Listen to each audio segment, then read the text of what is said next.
Olá, meus amados, a paz do Senhor. Quem eu falo é o presbítero Atilson Neumann. Estamos aí há um tempo compartilhando vídeos de aprendizagem, vídeos para que possamos aprendermos um pouquinho mais sobre a Bíblia, sobre temas assim bem simples para o nosso livro espiritual, para conhecermos um pouquinho mais sobre a Palavra de Deus. Então vamos dar continuidade ao que nós já temos falado sobre as responsabilidades do marido. E hoje nós vamos pegar mais duas. Primeira, amar a sua esposa, e segundo, ser-lhe fiel. Então o primeiro texto que eu quero que nós abramos a Bíblia, carta de Paulo aos Efésios, capítulo 5, versículo 25. Carta de Paulo aos Efésios, capítulo 5, versículo 25. É muito bom nós estudarmos a palavra de Deus. Carta de Paulo aos Efésios, capítulo 5, versículo 25. Note o que Paulo fala. Vós, maridos, amai vossa mulher como também Cristo amou a igreja e a si mesmo se entregou por ela. Esse texto ele é muito usado para falar, para ser ministrações sobre casamento, sobre aconselhamento matrimonial. Só que o que Paulo está falando aqui é um pouco mais profundo. Aprendamos, olha, preste atenção.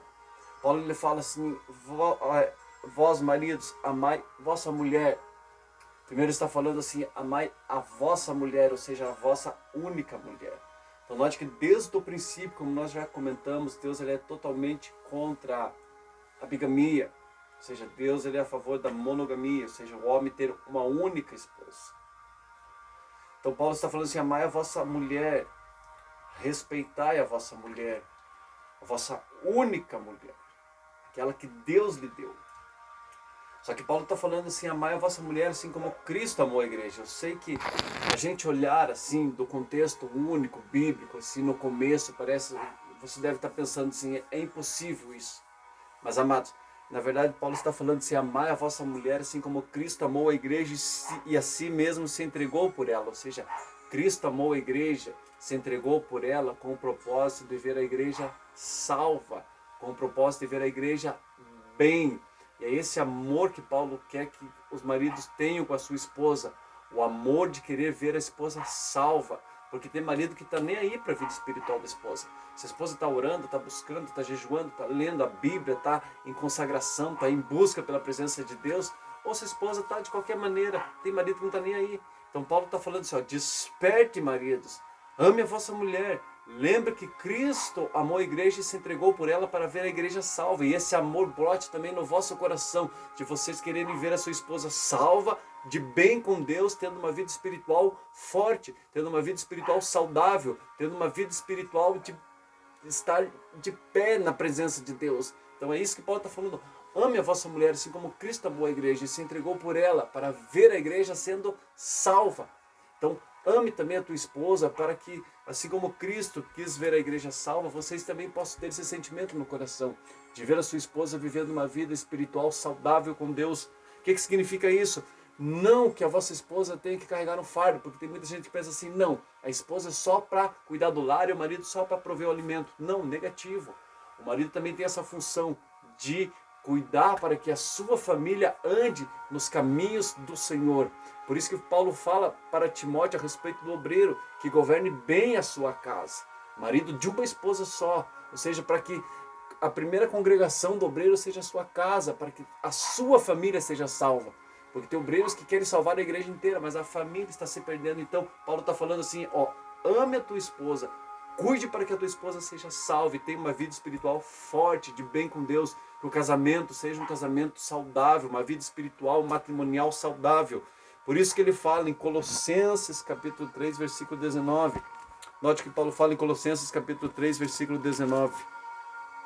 Vós maridos, amai a vossa mulher, e não vos irriteis contra ela. Então Paulo está falando assim, não sejam irrestritos, ou seja, não sejam que a sua esposa veja uma vida matrimonial assim amarga. Não trate a vida matrimonial de vocês com amargura, para que a esposa venha ver o casamento como um fardo, mas ver o casamento como uma bênção de Deus, como algo especial que Deus a colocou na vida de vocês. Então é isso que Paulo está falando, que vocês tenham uma vida matrimonial boa, saudável, que vocês possam estar firmes diante de Deus, e que o casamento não seja penoso, que o casamento seja um casamento saudável, uma vida matrimonial saudável, uma vida conjugal saudável. Então esse é o amor que Paulo está falando, que o homem não irrite a mulher, que o homem não faça com que a mulher ache o casamento penoso, que a mulher não seja tratada com amargura, que a mulher não seja uma pessoa amargurada com o casamento, fala assim, nossa, casei, meu marido não me ama,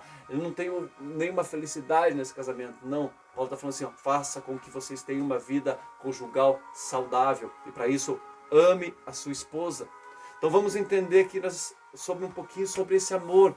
Primeiro, o amor que Cristo amou a igreja, ou seja, que o marido veja a sua esposa salva. Segundo, que o marido não veja a sua esposa como se fosse uma simples empregada, que só tem que cuidar do lar e mais nada, mas que o marido a ame, a cuide, a respeite. Segundo, que o marido não faça com que a esposa tenha um casamento amargurado, mas um casamento feliz, um casamento saudável, uma vida matrimonial saudável.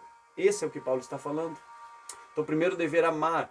Agora o segundo vai ficar um pouquinho mais complicado, mas em nome de Jesus vamos entender melhor. Vamos abrir a nossa Bíblia em Malaquias. Livro do profeta Malaquias, capítulo de número 2, versículo 14 e 15. Malaquias, último livro do Antigo Testamento, antes do Evangelho, segundo escreveu Mateus. Então vamos lá, Malaquias, capítulo 2, versículo 14 e 15. Olha o que Malaquias diz. E dizes, por quê? Porque o Senhor foi testemunha entre ti e a mulher da tua mocidade, com a qual tu fostes desleal, sendo ela a tua companheira e a mulher do teu concerto. E não fez ele somente um, sobejando-lhe espírito, e porque somente um? Ele buscava uma semente de piedosos. Portanto, guardai-vos em vosso espírito, e ninguém seja desleal para com a mulher da sua mocidade. Queridos, vamos usar aqui o exemplo, o dia do casamento. Amém? Houve testemunhas, não houve? Houve pessoas que foram no cartório no dia que você foi lá dar teu nome para você casar. Teve pessoas que foram assinadas testemunhas. No dia que você casou, teve testemunhas. Então, teve pessoas que testemunharam seus votos ali na frente do juiz de paz, do pastor, de quem fez o teu casamento. Então, teve pessoas que testemunharam ali os teus votos, amá-la, respeitá-la, na saúde, na doença, na pobreza, na riqueza, até que a morte os separe. Então, lembre desses votos. Então, teve pessoas ali que foram testemunhas desses votos, certo? Teve pessoas que estiveram ali junto. Amém? Entendido? Só que a Bíblia está dizendo assim, ó, porque o Senhor foi testemunha entre ti e a mulher da tua mocidade. Então nós temos que pensar o seguinte, além das pessoas que estiveram ali, Deus também foi testemunha no dia do teu casamento. Isso é muito interessante porque geralmente quando começa a passar atritos, quando o marido começa a ser infiel, quando a esposa começa a ser infiel, muitas pessoas aconselham e falam assim, largue, deixe, vai viver a tua vida, você é bonita, você é bonito, você trabalha, você é uma pessoa legal, você tem chance de ter uma pessoa muito melhor na tua vida, certo? Pessoas que caem nessa lábia.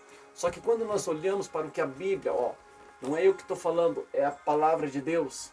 É Malaquias falando aqui no capítulo 12, versículo 14, porque o Senhor foi testemunha entre ti e a mulher da tua mocidade. Então, além daquelas pessoas que estiveram ali testemunhando o dia do teu casamento, Deus também estava lá. E Deus foi testemunha dos teus votos. E Deus viu o que você prometeu. E Deus viu o que você falou. E Deus ouviu. E Deus falou assim, Ele está prometendo amá-la, respeitá-la, na saúde, na doença, na pobreza, na riqueza, até que a morte os separe. Então Deus ele foi testemunha e Deus ele é contra a separação. Deus ele é contra o divórcio. Por isso que Deus abomina esse tipo de coisa. Casa, descasa, casa, descasa, casa, descasa. E nós vemos isso acontecendo dentro da própria igreja. Obreiros que trocam de esposa, esposas que trocam de maridos.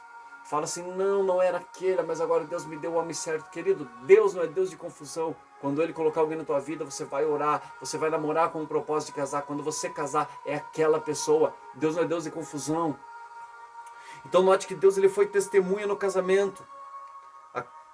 E ele fala assim, o profeta fala assim, da mulher da tua mocidade, a qual tu traiu e a qual tu foste desleal. Então o propósito de casamento é uma só carne. Como nós já falamos, o homem não tem amante. Gênesis capítulo 2, versículo 24, Deus é bem claro. Deixará a sua família, unirá a sua mulher e serão dois, uma só carne. Então o propósito do casamento ainda continua o mesmo. Não é para o homem ter uma amante, para ter uma mulher. Então Deus ele é contra o divórcio, Deus ele é contra o adultério. Então tudo que entra no casamento, que vai contra a palavra de Deus, ele é maléfico para o matrimônio.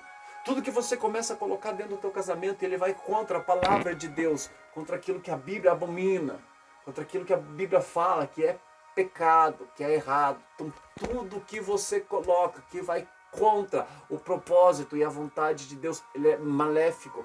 Tira isso da tua vida. Coloca no teu matrimônio, coloca no teu casamento, coloca na tua vida conjugal coisas espirituais que são a vontade de Deus. Então o profeta traz um alerta, ó, não seja desleal. Então antes de você trair, antes de você adulterar, antes de você pensar em se divorciar, lembre que o dia em que você prometeu ser fiel na doença, na pobreza, na saúde, na riqueza, em todos os momentos da tua vida, não foi só pessoas que foram testemunha, mas Deus esteve ali presente. Ele foi testemunha dos teus votos. Então, antes de pintar o divórcio, antes de pensar em adulterar, antes de pensar em sair fora do propósito de Deus, lembre-se que Deus é testemunha dos teus votos. E lembre-se que não é aqui o presbítero Adilson que está falando, mas é o que a Bíblia fala, ó. Porque o Senhor foi testemunha entre ti e a mulher da tua mocidade. Amados, isso é muito forte. Se as pessoas entendessem esse propósito, jamais pensariam em divórcio, jamais pensariam em separação. Então lembre-se sempre. E esse é o foco principal do vídeo de hoje. E com essa palavra eu encerro. Que Deus foi testemunha dos teus votos. Então, primeiro dever nosso, não é da mulher, é nosso, como homens. Primeiro, amar, respeitar, para que a mulher tenha uma vida conjugal saudável e seja salva. E que a família inteira seja salva. Que a família inteira venha entrar na arca. Que no dia do arrebatamento todos possam subir. Segundo, seja fiel à mulher da tua mocidade. Lembrando sempre que Deus ele foi testemunha entre os teus votos. Amém? Fique com essa palavra. Que Deus te abençoe em nome de Jesus.